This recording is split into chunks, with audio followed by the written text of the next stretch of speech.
আওয়ামী লীগের রাজনীতিও এখন আওয়ামী লীগের টাকায় চলে, বিএনপির রাজনীতিও এখন আওয়ামী লীগের টাকায় চলে। পাক তোমার সামনে মাথা নত করবে না, সিংহ তোমার সামনে দুর্বল হবে না। এই আন্দোলনে আমরা প্রথম থেকে শেষ পর্যন্ত এই জুলাইয়ের আন্দোলনে আমরা ছিলাম।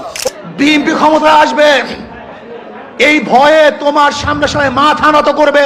এখানে বিএনপির আপনারা যারা রয়েছেন, আপনারা আমাদেরকে শত্রু জ্ঞান করেন না। শিয়াল মাথা নত করতে পারে।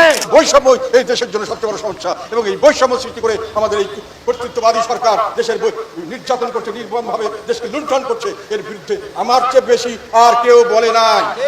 অবৈধ ক্ষমতা যারা স্বপ্ন দেখে তারা তোমার সামনে গিয়ে মাথা নত করতে পারে। এই আন্দোলনে আমরা প্রথম থেকে শেষ পর্যন্ত এই জুলাইয়ের আন্দোলনে আমরা ছিলাম। লুবিরা তোমার সামনে মাথা নত করতে পারে। প্রথম দিনে আমি বলেছিলাম এটা কোটার আন্দোলন নয়, ৩রা জুলাই আমি বলেছিলাম এটা হলো বৈষম্য বিরোধী আন্দোলন, এবং এটা ছাত্রদের শুধু নয়, এটা ছাত্র জনতা সবার জন্যই। এবং তার পরবর্তীকালে প্রতিদিন প্রায় আমি বলেছিলাম বৈষম্য এই দেশের জন্য সবচেয়ে বড় সমস্যা, এবং এই বৈষম্য সৃষ্টি করে আমাদের এই কর্তৃত্ববাদী সরকার দেশের নির্যাতন করছে, নির্মমভাবে দেশকে লুণ্ঠন করছে। এর বিরুদ্ধে আমার চেয়ে বেশি আর কেউ বলে নাই। তথাপি আমার কথাগুলি গ্রহণযোগ্য হয় নাই কেন?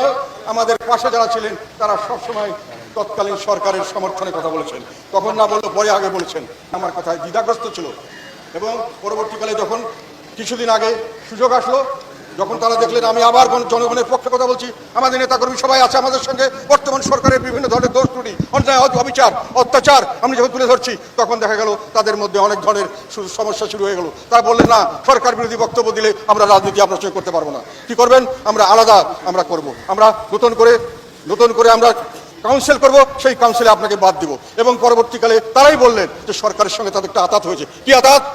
আঘাতটা হলো সরকার চাচ্ছেন জাতীয় পার্টি নির্বাচনে আসতে হবে, তাহলে আওয়ামী লীগকে বাদ দিয়ে নির্বাচন করতে গিয়ে যে সমস্যা পড়েছেন, জাতীয় পার্টিকে বাদ দিয়ে সেই নির্বাচন করতে গেলে দেশ বিদেশে এটা গ্রহণযোগ্য হবে না। কিন্তু জিএম কাদের সাহেব থাকলে জাতীয় পার্টি জিএম কাদের নেতৃত্বে যথেষ্ট জনসমর্থন পাচ্ছে, বিভিন্ন রাজনৈতিক দল, বিদেশি দল অনেকেই আমাদেরকে সমর্থন করছে, আমরা একটা তাদের জন্য হুমকি হতে পারি। সেই কারণে নাকি তারা বলেছেন যে তাদেরকে সরকার বলেছে তোমরা আলাদা করে একটা দল করো, তোমাদেরকে আমরা লাঙ্গল দিয়ে দেবো এবং তোমরা লাঙ্গল নিয়ে তোমরা নির্বাচন করবে, কিন্তু জিএম কাদের সাহেব থাকবেন না। বিএনপি ক্ষমতায় আসবে এই ভয়ে তোমার সামনে সামনে মাথা নত করবে। শিয়াল মাথা নত করতে পারে, ইঁদুর তোমার সামনে মাথা নত করতে পারে, লুবিরা তোমার সামনে মাথা নত করতে পারে, দুর্নীতিবাজরা তোমার পায়ের মধ্যে তৈলবর্ধন করতে পারে। অবৈধ ক্ষমতা যারা স্বপ্ন দেখে তারা তোমার সামনে গিয়ে মাথা নত করতে পারে। পাক তোমার সামনে মাথা নত করবে না, সিংহ তোমার সামনে দুর্বল হবে না।